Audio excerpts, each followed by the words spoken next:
Assalamualaikum warahmatullahi wabarakatuh. Kembali lagi di RMB Mistis.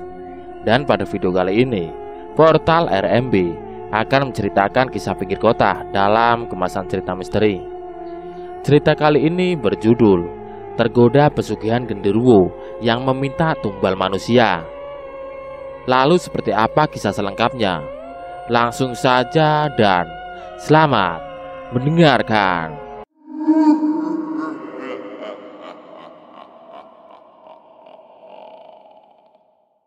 Kemiskinan yang mendera hidup membuat orang berbuat di luar batas. Bagi beberapa orang, batas yang mereka tembus adalah mencari pesugihan. Kali ini ada salah satu narasumber yang akan menceritakan kisah mantan kakak iparnya yang harus menanggung apa yang sudah ia lakukan semasa hidupnya.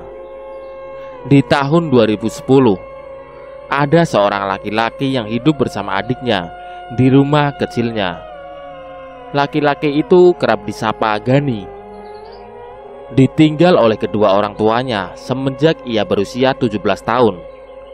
Tak ada saudara maupun tetangga yang kasihan padanya. Setelah tamat SMA, Gani memutuskan untuk segera mencari pekerjaan. Tapi ternyata tak semudah yang dibayangkan. Sudah kesana kemarin dengan membawa surat lamaran kerja, tapi tidak ada yang mau menerimanya. Sementara tabungan yang ia miliki semakin menipis. Yang mau tidak mau, Gani harus segera mendapatkan pekerjaan untuk menghidupi dirinya dan juga adiknya yang masih duduk di bangku SMP.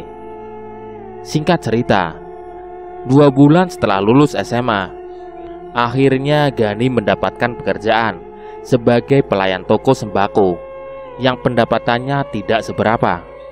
Sampai 1 tahun lebih, Gani ikut bekerja dengan bosnya. Namun pendapatan yang ia peroleh tidak mencukupi kebutuhan hidupnya.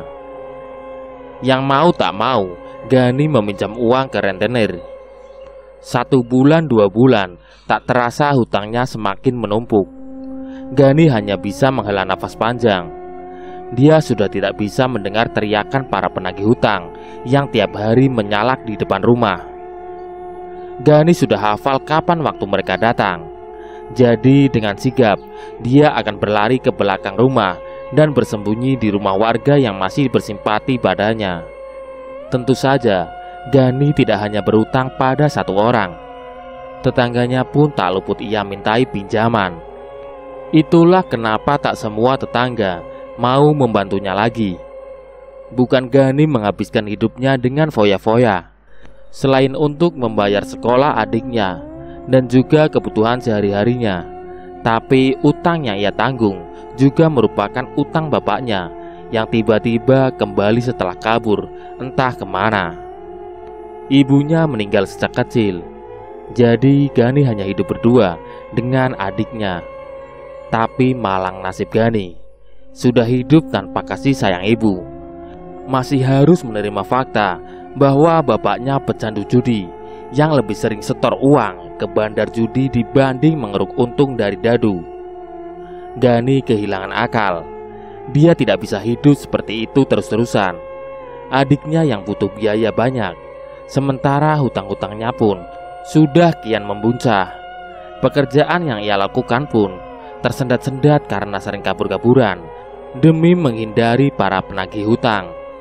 Akhirnya Gani mantap bahwa dia akan menempuh jalan pesugihan. Jalan itu tentu sudah ia pikirkan sejak lama.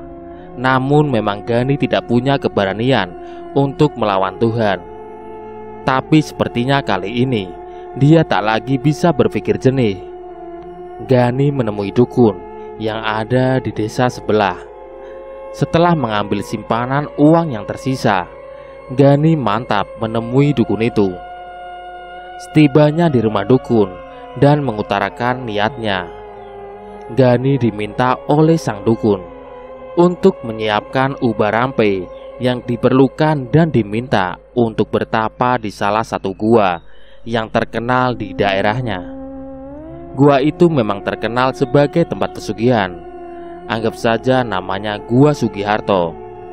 Dukun itu hanya berpesan, meskipun ini uang gampang, bukan berarti meraihnya jadi mudah. Tapi Gani bersikeras, apapun syarat yang diminta, dia bakal siap. Si dukun kemudian bilang bahwa masalahnya bukan hanya syarat, tapi keteguhan hati dan mental Gani bakal diuji. Gani mengangguk mantap. Demi kekayaan, pesugihan model apapun bukan masalah bagi dia. Pada malam Jumat Kliwon, sesuai arahan sang dukun, berangkatlah Gani untuk bersemedi semalam suntuk di gua itu. Sesampainya di gua Sugiharto, Gani merasakan keanehan. Tempat ini begitu terkenal sebagai tempat pesugihan. Kenapa begitu gelap dan sepi? Pikir Gani. Karena terkenal, maka dia tidak akan bertapa sendirian. Banyak para pendatang yang dengan sengaja ke gua itu untuk melakukan ritual pesugihan. Gani segera masuk gua tersebut. Bau anyir yang menusuk langsung menyambutnya, dan udara lembab pun menyambut Gani. Dia hampir muntah, tapi bayangan keluar dari jerat utang mengalahkan inderanya. Gani segera membakar kemenyan dan menyiapkan sesajen sesuai arahan sang dukun. Gani sempat ragu ketika memulai semedi. Apakah dia benar-benar mau menempuh jalan pesugihan? Keraguan itu segera ia tepis. Gani begitu khusyuk dalam bersemedi dengan merapalkan mantra ajaran sang dukun. Niat menempuh pesugihan sudah sangat kuat. Semedi Gani sepertinya menemui hasil ketika ada suara berat yang memanggil dirinya. Gani sempat kaget, namun dia menenangkan diri untuk melihat siapa yang memanggilnya. Gani membuka mata, dan seketika itu juga jantungnya serasa berhenti. Dia melihat pemandangan paling mengerikan semasa dalam hidupnya, sekaligus menyesali pilihannya telah mengambil jalan pesugihan. Gani melihat genderuwo yang amat besar di depan tempat dia bertapa. Ia sedang menyeringai dan terlihat gigi penuh taring yang berlumuran darah. Genderuwo tersebut meraih sesuatu dan menggigitnya. Gani tersadar itu kaki manusia. Belum hilang kekagetan Gani, genderuwo tersebut mulai bicara. Aku njaluk tumbal menungso, nek kowe tetep pengin sugih. Nek ra iso nyepaki, kowe karo keluargamu sing tak brakut. Yang artinya, aku minta tumbal manusia kalau kamu ingin kaya. Tapi kalau nggak bisa kamu kasih, kamu dan keluargamu yang kucabik-cabik. Gani yang memang sudah kehasut oleh rayuan setan dan sudah dibutakan oleh masalah duniawi, Gani lantas mengiyakan ucapan makhluk tinggi besar itu. Setelah ritual itu selesai, Gani buru-buru menemui sang dukun. Gimana mbah? Apa yang harus kulakukan lagi untuk mendapatkan kekayaan? Ritualmu sudah selesai. Kamu tinggal menjalankan persyaratan yang sudah diucapkan oleh sosok genderuwo itu. Kamu setiap tahunnya harus mencari orang untuk dijadikan tumbal pesugihanmu. Setelah obrolan itu selesai, Gani berpamitan. Tak butuh waktu lama untuk sampai di rumah. Namun baru sampai di halaman rumah, Gani melihat banyak orang yang berada di dalam rumahnya. Betapa terkejutnya saat Gani masuk ke dalam dan melihat adiknya terbujur kaku dengan mata yang melotot. Apa ini ulah sosok genderuwo yang kutemui kemarin? Tanyanya dalam hati. Tapi mengingat dia akan mendapatkan uang dengan jumlah yang banyak, rasa sedih itu sirna. Gani tersenyum tipis dengan seringai kebahagiaan. Hari itu juga jenazah adiknya dimakamkan. Uang yang diharapkannya itu pun sudah tercecer di atas tempat tidurnya. Semenjak saat itu, kehidupan Gani berangsur membaik. Dengan uang yang diperoleh dari ritual pesugihan, ia gunakan untuk melunasi semua hutang piutangnya dan merenovasi rumah. Para tetangga pun heran dengan perubahan itu. Seorang laki-laki yang banyak hutang dan juga hanya bekerja sebagai buruh, tiba-tiba bisa merenovasi rumah dan membayar hutang-hutangnya. Nah, dari perubahan itulah Gani bertemu dengan kakak kandungnya narasumber, sebut saja Tio. Tio memiliki kakak perempuan bernama Sari. Gani bertemu Sari di salah satu pusat perbelanjaan yang ada di kotanya. Seperti remaja pada umumnya, mereka terjerat cinta pandangan pertama. Dari pertemuan itu, keduanya sempat bertukar nomor telepon. 1-2 kali bertemu, sampai akhirnya mereka berpacaran. Singkat cerita, Gani sudah 3 kali menyerahkan tumbal ke sosok sesembahan, yang artinya sudah 3 tahun pula Gani melakukan ritual pesugihan. Usaha toko material yang dijalaninya sudah sangat besar dan terkenal di kotanya. Rumah yang dimilikinya sangat megah. Aset-aset yang dimilikinya pun sudah tersebar kemana-mana. Sudah tak diragukan lagi kekayaan yang dimilikinya. Tak mau berlama-lama lagi dalam menjalin hubungan dengan Sari. Di tahun 4 inilah Gani akhirnya menikahi Sari. "Selamat ya kak, akhirnya keinginan kamu menikah sudah terwujud. Semoga bisa langgeng sampai kakek nenek ya," ujar Tio bahagia sambil memeluk kakak perempuannya. Di kamar itu, Tio menemani kakaknya yang baru saja selesai didandani. Hari ini adalah pernikahan kakaknya. Ia terlihat cantik memakai gaun pengantin yang serba putih. Tio yakin kakaknya saat ini pasti sangat bahagia tatkala duduk di pelaminan bersama suaminya. Bang Gani juga orang yang baik setaunya. Terlebih, dia adalah pengusaha sukses yang memiliki toko material yang sangat berkembang. Selain itu, kekhawatirannya menjadi nihil ketika dia melamar kakaknya dengan langsung mendatangi ayah dan ibu ke rumah. Pernikahan itu berjalan meriah. Semua tamu undangan tak henti-hentinya memberi selamat kepada kakaknya dan Bang Gani. Lagu-lagu cinta terus dikumandangkan. Tio melihat wajah bahagia kakaknya dan orang tuanya di pelaminan dari kejauhan. Namun, kebahagiaan itu seakan runtuh begitu saja. Kemegahan pesta pernikahan hingga doa-doa yang menyertai kebahagiaannya hilang ditelan bumi. Sari tiba-tiba saja bertingkah aneh. Beberapa bulan setelah pernikahan berlangsung, Sari jatuh sakit. Katanya kena demam, tapi demam itu tak kunjung sembuh. Ia bahkan sampai mengigau yang tidak-tidak. Pernah suatu hari, ia seperti kesurupan setan dan mengobrak-abrik kamarnya. Keluarganya sudah membawanya ke rumah sakit manapun, tapi sampai sekarang pun tidak ada dokter yang bisa mendeteksi penyakit yang dideritanya. Karena putus asa, orang tuanya pun memanggil tokoh agama untuk menghilangkan apapun yang sedang mengganggu Sari kala itu.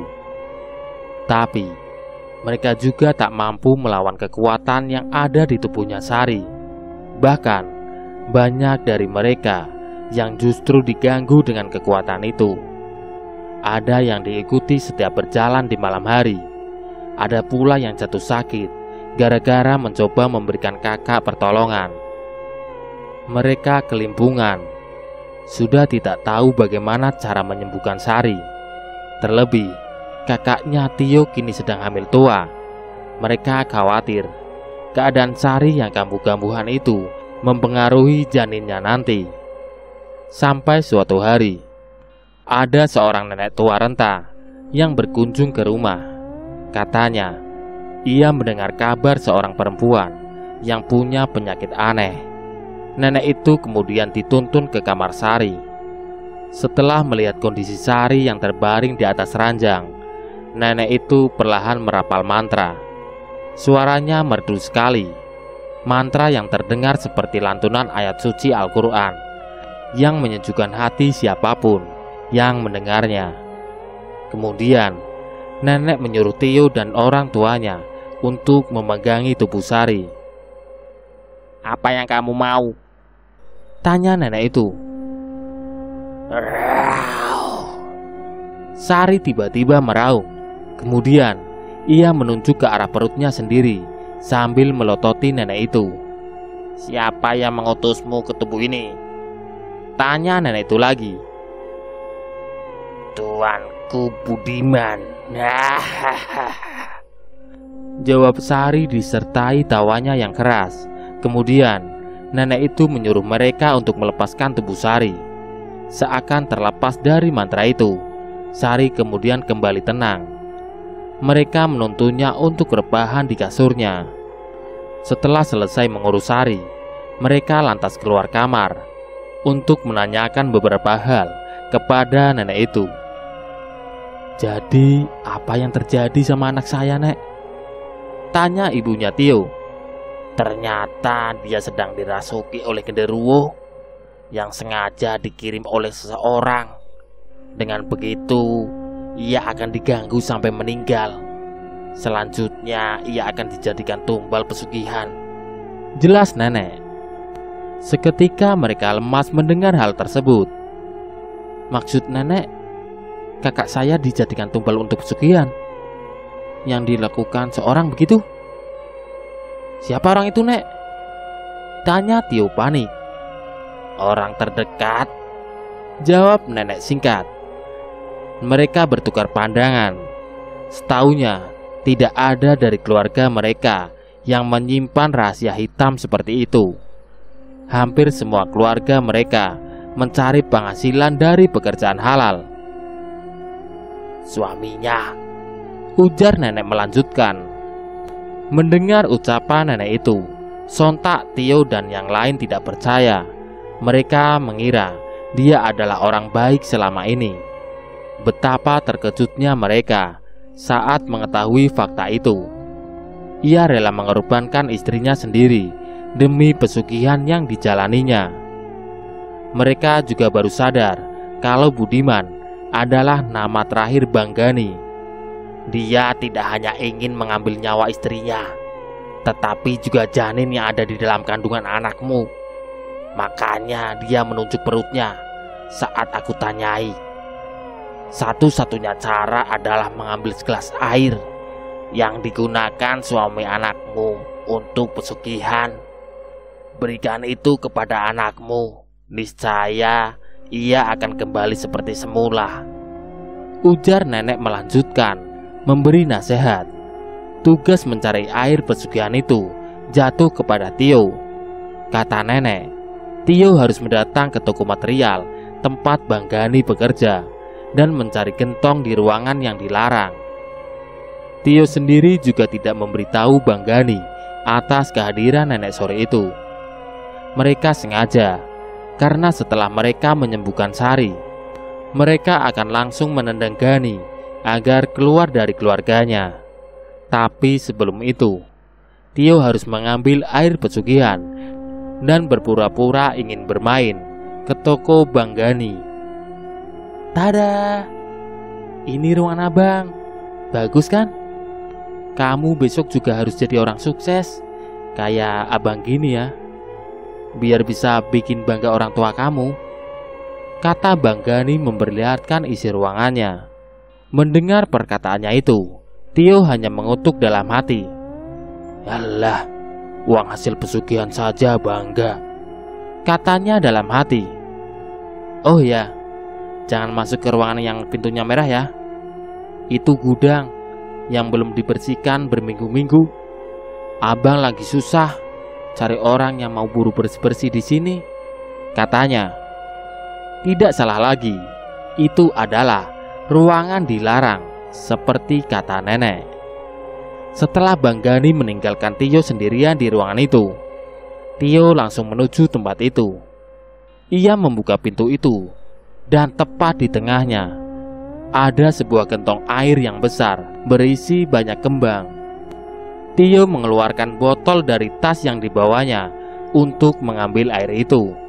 Setelah itu, ia bergegas pulang untuk memberikannya kepada kakaknya. Singkatnya, mereka berhasil menyembuhkan Sari ia jadi normal kembali. Janinnya pun selamat. Gani sudah tidak diberikan kesempatan oleh mereka. Gani sudah didepak keluar dari rumah. Mereka juga mendengar usahanya tiba-tiba bangkrut tak lama setelah kakaknya Tio sembuh. Itu karena ia gagal menjadikan Sari sebagai tumbal pesugihannya. Tidak butuh waktu lama bagi Gani untuk meraih kesadarannya dan lari dari gua tersebut. Tawa genderuwo yang menggema semakin memacu Gani untuk lari. Dia teringat kata dukun, kalau yang ditemui nanti bukanlah dedemit sembarangan. Si dukun meminta Gani tidak lari. Gani mengabaikannya.